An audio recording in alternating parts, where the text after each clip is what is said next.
Quels sont les enjeux économiques derrière les multiples agressions rwandaises en République démocratique du Congo, parfois également sous couvert du fameux M23?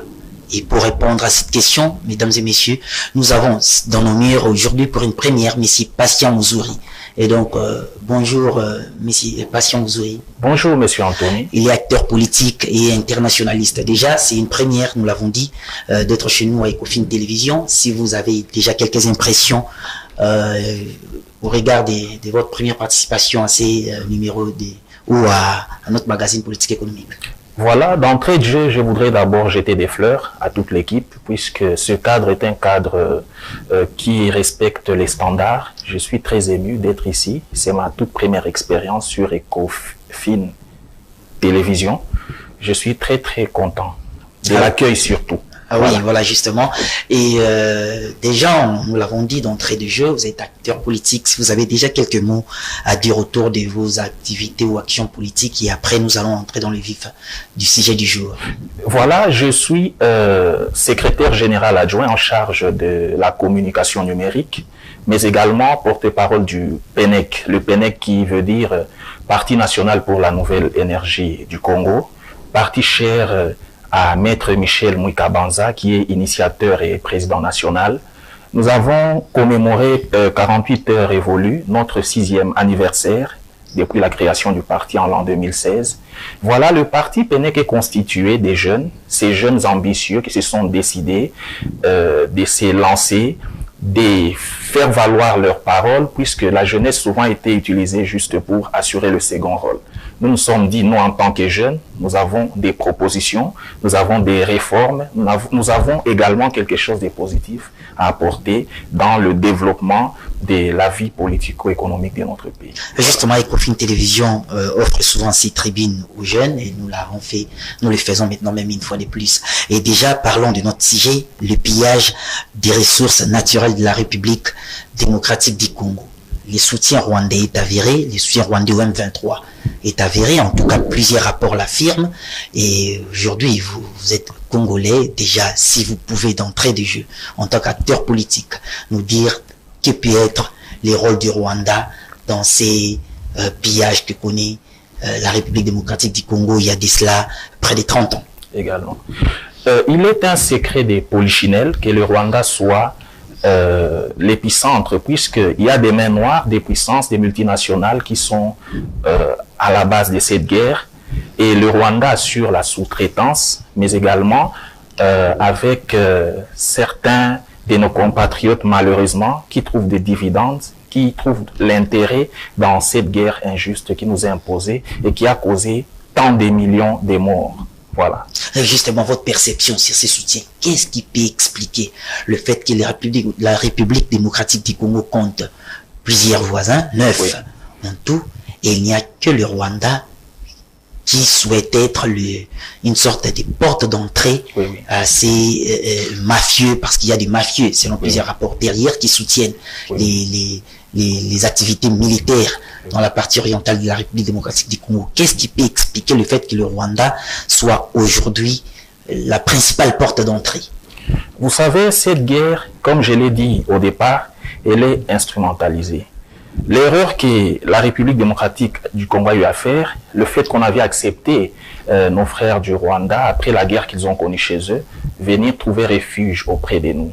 Voilà, à travers ces gestes humanitaires que nous avons eu à poser, et par là, nous sommes victimes de notre propre bonne foi. Moi, je me dirais que c'est une question de mauvaise foi pour notre voisin direct, le Rwanda, puisque nous avons toujours considéré le Rwanda comme un pays frère, en essayant à chaque fois de le ramener sur la table des négociations, puisque les richesses de la RDC, elles doivent être profitables à la population congolaise. Notamment si les Rwandais veulent venir dans un climat de paix, on était favorable. Mais tant que la voie diplomatique n'a pas réussi, voilà comment nous sommes résolus avec l'appel du chef de l'État récemment à ce que l'on puisse se lancer dans la mobilisation totale afin de dire non une seule fois que la goutte de sang du peuple congolais puisse encore être versée dans ces coins de la République. Mais la RDC se trouve au centre de l'Afrique, avec toutes ses potentialités connues.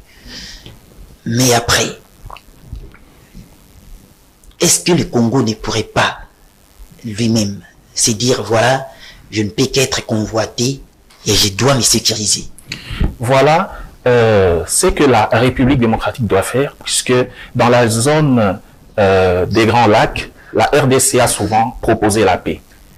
On dit toujours qu'il faut être fort pour proposer la paix, mais non, il faut être fort pour faire la guerre, mais beaucoup plus fort pour proposer ou imposer la paix. La RDC doit se doter d'une armée forte, dissuasive, pour que nos voisins puissent se rendre compte que la seule façon pour eux de venir vers nous, pour tirer profit, c'est de venir dans une situation de partenariat gagnant-gagnant, puisque les richesses de la République démocratique du Congo doivent être profitables à cette population congolaise. C'est la raison pour laquelle nous militons contre, nous appelons la population congolaise à se soulever contre ces différents groupes qui sont en train de sévir à l'est du pays. Puisqu'en situation de guerre, ces richesses naturelles profitent qu'à des groupuscules, des personnes qui s'enrichissent sur le dos de la population congolaise. Mais en temps de paix, la République démocratique du Congo a beaucoup plus à gagner en temps de paix qu'en temps de guerre, puisqu'en temps de paix, tout sera canalisé vers le trésor public et cela sera bénéfique pour la population congolaise. Et une situation qui a des conséquences fâcheuses pour l'économie congolaise, le développement est en panne. Oui, oui. Et voilà comment dans cette situation-là, dans un tel désordre, oui, comment réfléchir pour booster l'économie locale du Nord Kivu et Sud Kivu. Est-ce qu'il faudra, parce qu'aujourd'hui les avis sont divergents, est-ce qu'il faudra jouer au 20 ans de guerre? Est-ce qu'il faudra déclarer une guerre ouverte?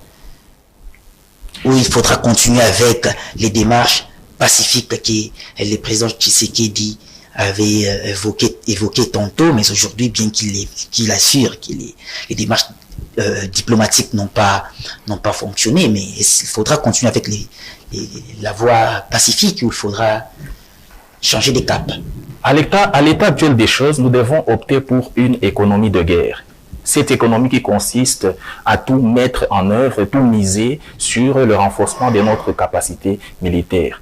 Vous savez, avec la situation à l'Est, le trafic frontalier est affecté considérablement et ce qui aura des répercussions sur notre économie nationale. C'est ainsi que le climat d'affaires même, il est menacé depuis plusieurs mois. Le climat d'affaires, les investisseurs qui doutent parfois pour venir investir ici au pays. Et nos deux pays, le Rwanda et la RDC, chacun, vice-versa, a des investissements dans divers secteurs dans un pays et dans un autre. Et dans cette situation, on doit chercher à rassurer les opérateurs qui opèrent à l'est du pays en sécurisant, puisque certains peuvent avoir la crainte par rapport aux rumeurs de continuer toujours avec leur activité. On doit sécuriser, leur rassurer qu'ils ne seront pas victimes de certains embuscades. Donc, on doit mettre tout en œuvre une économie de guerre, comme je venais de dire en passant, pour assurer un peu la sécurité et la confiance de tous ces investisseurs, tous ces opérateurs économiques qui sont dans tous les secteurs, notamment dans le secteur minier, qui est le vivier de notre économie, qui a toujours été une économie extravertie. Et pourquoi pas chercher un peu à diversifier aussi notre économie? Pourquoi dépendre toujours des minerais alors qu'on a plusieurs potentialités? Dernièrement, on évoquait l'aspect de revanche du sol sur les sous-sols. On a des hectares, des millions d'hectares de terres arables qu'on peut mettre en valeur. Voilà un peu une occasion à travers ces problèmes. On peut encore trouver d'autres solutions pour éviter qu'on puisse toujours tourner en rond. Justement, vous avez évoqué la question de l'économie des guerres. Vous, personnellement, quel contenu donnez-vous à cette économie des guerres? Est-ce qu'il faudra mobiliser tous les moyens de l'État? Est-ce qu'il faut mettre même les opérateurs économiques, les entrepreneurs congolais en branle pour renforcer ou équiper ou encore donner plus de moyens aux forces armées de la République démocratique du Congo? Voilà, l'État congolais doit déjà renforcer ce qu'on appelle l'effort de guerre. À l'effort de guerre, c'est tout le monde qui doit participer. La jeunesse, les sociétés et l'État congolais lui-même. On mobilise la jeunesse, bien évidemment, mais dans l'effort de guerre, on doit vraiment canaliser. Je salue la décision prise par rapport au projet budgétaire, puisque nos forces armées, leur budget est évalué, pour l'exercice 2022, a été évalué à 500 millions de dollars. Mais jusqu'au premier semestre, on a déjà eu à exécuté la moitié du budget. C'est quelque chose à saluer, mais on doit encore faire plus. Pourquoi pas viser des montants à 10 chiffres pour les budgets qui sera en exécution l'année prochaine. On doit viser ça puisque notre pays est un scandale géologique et il mérite avoir une armée dissuasive puisqu'il y a plusieurs enjeux. Il se profile dans l'avenir, dans quelques décennies. À part la guerre que nous connaissons, il y a les enjeux sur la guerre d'eau. Avec la sécheresse, le changement climatique au niveau mondial, nous devons mettre des mécanismes en place pour parer à toutes sortes de menaces par rapport à toutes ces puissances qui viendront pour s'approvisionner de gré ou de force en eau potable par rapport à nos réserves d'eau en République démocratique du Congo. Justement, s'il faudra évoquer également cet autre aspect, mais je voudrais qu'on revienne sur la question des relations entre les opérateurs économiques de deux pays, oui. Les opérateurs économiques congolais et rwandais. Est-ce que vous estimez qu'actuellement la confiance peut être démise, parce que déjà en termes des relations, en termes des relations entre les opérateurs en économie, la question de confiance prime. Est-ce que vous pensez qu'il est les opérateurs congolais et les opérateurs rwandais, parce qu'il y a des investissements dans les deux pays, est-ce qu'il y a encore de la confiance entre les deux parties? Déjà, pour être vrai, je dirais que la confiance, elle n'est plus. Puisqu'avant même que le M23 puisse effectuer cette opération d'agression, il y avait déjà des rumeurs sur l'empoisonnement de certaines marchandises en provenance du Rwanda. Ça avait déjà tué ce marché. Vous voyez, et avec cette guerre, ça vient encore empirer les choses. Déjà, il y a un climat qui n'est plus assez serein entre les deux camps d'opérateurs économiques. C'est ainsi qu'il faudra comprendre l'organisme. Il n'y a pas que le Rwanda qu'on a comme voisin. On a 9 voisins. Sur les 9, il y a un qui n'est plus dans la même ligne d'onde avec nous. Nous devons chercher comment est-ce que nous pourrons capitaliser ce voisinage avec les 8 autres voisins qui sont notamment l'Angola, qui est parmi nos partenaires clés dans notre économie. Nous avons tous les autres pays qui nous environnent. On doit chercher à trouver d'autres moyens pour ne pas toujours dépendre de ces échanges économiques ou transfrontaliers entre nous et le voisin Rwanda qui ne veut pas marcher dans la même longueur d'onde que nous. Cette façon de voir les choses dans la paix. Oui, au-delà des relations entre opérateurs économiques, on peut également évoquer la question des relations entre peuples. Oui. Il y a des Congolais et des Rwandais qui se sont mariés, et cela pourrait impacter également l'économie des ménages. Oui. Est-ce qu'il y a un mot à dire à propos? Parce qu'aujourd'hui, il y a des fissures importantes. Oui, oui. Il y a des fissures importantes, mais est-ce qu'il faudra aujourd'hui, s'il faudra un jour penser à la réparation, s'il faudra un jour penser peut-être à la réparation, est-ce que des familles fissurées peuvent imaginer revenir ensemble? Voilà même le plus grand problème, puisque cette guerre aura des répercussions, parfois même au-delà de ce que nous imaginons. Quand on parle de la famille, c'est le socle même. Si à travers cette guerre, les familles sont divisées, comment est-ce qu'on peut arriver à surmonter ces choses? Je dirais d'ailleurs que ce n'est pas tous les peuples d'à côté de notre voisinage qui sont pour cette guerre. Il y a ceux-là qui sont contre. Cette guerre est instrumentalisée. Ceux-là qui font cette guerre en République démocratique du Congo, ils les font pour leur intérêt personnel. Les peuples en question n'ont rien à voir dans cette guerre. Je ne pense pas que c'est tous les peuples rwandais qui sont pour cette guerre. Il y a ceux qui sont contre cette guerre, mais ils sont obligés de marcher dans la logique de leurs leaders, faisant voir que c'est tout le peuple rwandais qui est pour cette guerre. Et à travers ça, on doit faire circuler ou véhiculer un message de paix, toujours. Lorsque les voies diplomatiques n'ont pas connu du succès, c'est vrai, on recourt aux voies militaires, puisque en relations internationales, on parle toujours que le politique doit faire usage des deux facteurs, soit la vertu, soit la fortune. Voilà un peu ce qui doit caractériser le politique. Mais justement, le budget alloué actuellement au FARDC rentre dans ces cadres-là. Mais justement, est-ce que c'est le fait de doter, en fait, de donner une part aussi importante aux forces armées de la République démocratique du Congo, bien entendu, ça peut renforcer à l'interne les forces armées congolaises, mais est-ce que cela ne peut pas renvoyer un message négatif dans la région, dans la sous-région? Le Congo se transforme en une machine de guerre. Il faut faire attention au risque de faire liguer les pays voisins contre nous. Parce que cela ne peut pas avoir un effet retour négatif. Vous savez, M. Anthony, les relations internationales sont caractérisées par les rapports des forces. Je crois que j'ai eu à énoncer ça juste au début. Je voudrais, en passant, signaler que le président national du PNEC, le parti dont j'en suis porte-parole, Maître Michel Mouika, que je salue en passant, début septembre, il a eu à donner 15 mesures clés pour la réduction du train de vie de nos institutions.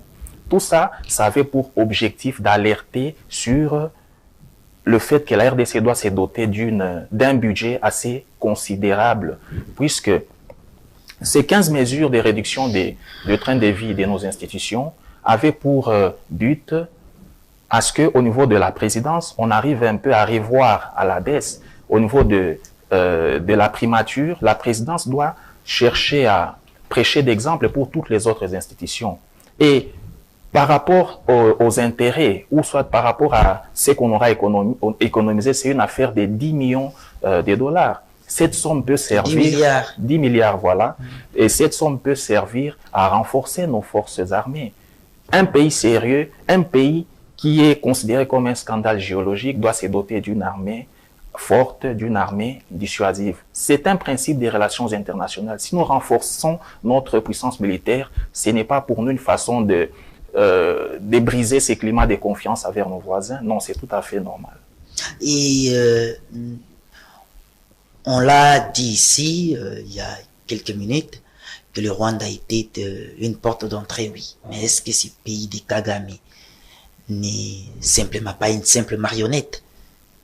Est-ce que le pays de Kagame, est-ce que derrière l'État rwandais, il y a d'autres acteurs beaucoup plus importants qui influencent ses voisins de l'Est, parce qu'historiquement, la République démocratique du Congo et les Rwandais ont toujours partagé des très bonnes relations. Oui, oui.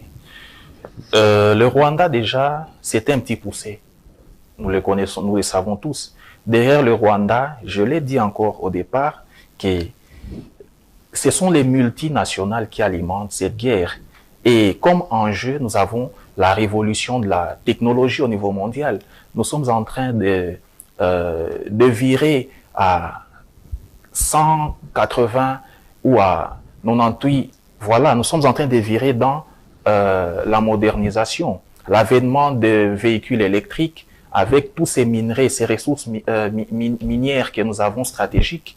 Voilà comment nous sommes toujours à la merci de ces multinationales qui sont prêts à tuer, qui sont prêts à dépeupler certaines zones juste pour qu'ils puissent rester là-bas et exploiter sans vergogne nos richesses. Et ils s'en foutent totalement de ce qui sera comme sort pour la population congolaise. Nous avons des mamans qui sont violées, nous avons des familles qui sont divisées suite à la guerre.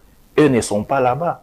Et voilà pourquoi nous condamnons haut et fort, le PNEC condamne haut et fort, et nous sommes là pour appuyer les bonnes œuvres. Nous appuyons normalement cet appel à la mobilisation générale pour lutter. C'est une question qui cadre avec l'intérêt de notre République. Nous devons tous appuyer le chef de l'État par rapport à cette démarche de lutter contre l'agression de la République démocratique du Congo. Donc là, vous indexez également certaines puissances derrière les Rwandais. Bien évidemment, les multinationales telles que j'ai dit et plusieurs autres grandes puissances. Ah oui, donc ces différentes agressions qui ont pris source depuis 1994 à l'entrée des réfugiés rwandais, vous les considérez comme, en fait, ces agressions, ces atrocités, ainsi de suite, vous les considérez comme une sorte de guerre économique imposée à la République démocratique? C'est une guerre imposée, oui, c'est une guerre imposée. Ah ouais, justement. Mais maintenant là, s'il faut faire la part des choses, qui pourrait être aujourd'hui la responsabilité congolaise dans tous ces drames? Voilà, la République démocratique du Congo est d'abord victime de sa bonne foi, en ayant assuré les bons offices, en acceptant que cette population, par besoin d'aide humanitaire, devait venir se réfugier ici chez nous. Et cela tourne contre nous, puisque c'est cette même population, à travers ces gestes que nous avons posés, ça coûte vraiment à notre République. Je dirais haut et fort que la RDC, par rapport à notre hospitalité légendaire, nous sommes victimes de ce que nous avons commis comme acte comme on ne pouvait pas prédire l'avenir, on doit chercher les voies et moyens, puisque cette population qui était venue ici, ils ont eu à se marier avec nos frères et sœurs ici, ils ont eu des enfants. Nous sommes obligés, ou nous ne serons pas obligés par rapport à la manière dont les choses sont en train de partir. On doit mettre en œuvre des cellules d'études pour voir comment est-ce que nous devons trouver solution par rapport à ça. Et la responsabilité des hommes politiques congolais, par exemple, parce qu'ils sont régulièrement cités. Oui. Il y a des rapports qui citent nommément certains acteurs. Et actuellement, on connaît quelques-uns qui ont été arrêtés. Mais oui. Ça dit, quelle est la responsabilité des acteurs politiques congolais qui sont censés et qui sont appelés à assurer, en fait, au regard de leurs fonctions, de leurs actions, qui sont censés participer à l'unité nationale, à la sécurité de l'État congolais, mais dont quelques-uns font quand même des affaires, selon certains rapports, font des affaires avec des groupes armés, ainsi de suite. Quelle est la part des responsabilités des politiques congolais, selon vous? Voilà. Surtout ceux-là qui se versent dans la mafia, avec ces groupes armés. Les dirigeants politiques congolais doivent d'abord avoir la notion de la chose publique. Vous savez, on doit arriver à cerner, à différencier la chose publique d'un bien privé. Quand on n'arrive pas à différencier ce qui est public et ce qui est privé, voilà où nous en sommes. Puisque ceux-là qui préfèrent se faire des millions sans tenir compte du sort de la population. Moi, je me dis, fin, ils finiront toujours par rendre compte à cette population. La sanction, c'est la voie des urnes. Il y a des élections qui se profilent. Ils reviendront à cette même population pour être reconduits à leurs fonctions. C'est ainsi que j'appelle toutes les autorités congolaises, sans tenir compte des clivages, d'avoir ces sens de patriotisme, ces sens d'humanité aussi, puisque nous sommes là en présence des massacres. Ça fait partie des conséquences assez criantes qui entament la vie de notre population. Donc, j'appelle toutes les autorités congolaises au sens de la responsabilité, mais aussi le patriotisme. Nous sommes les seuls. Personne d'autre viendra sauver notre nation. C'est nous qui devons nous tenir debout comme un seul homme, unis comme un seul homme, pour aller de l'avant. On peut révolutionner les choses et tout peuple congolais va tirer profit. Justement, l'ex-gouverneur du Nord Kivu, l'actuel ministre de l'Industrie, venait de lui souligner lors d'une sortie médiatique que la question de l'Est était un complot vaste. Qu'est-ce que vous pouvez comprendre par là? Un complot vaste, oui, puisque vous voyez la prise de Bunagana pendant plus de 100 jours, je parlerai de 4-5 mois. Ces groupes rebelles ont eu à organiser les choses à sa manière. Il y a eu perception des taxes. Où partaient toutes ces ressources? Il y a eu pillage sauvage, pillage de nos ressources.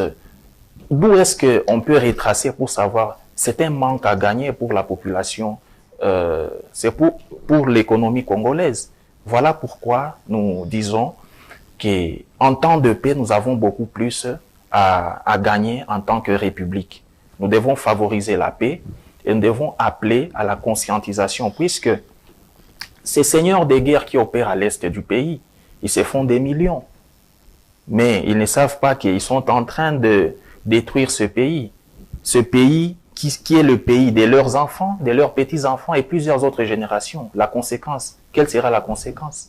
Nous devons avoir ce sens de patriotisme, songer aussi à l'avenir. Voilà. Il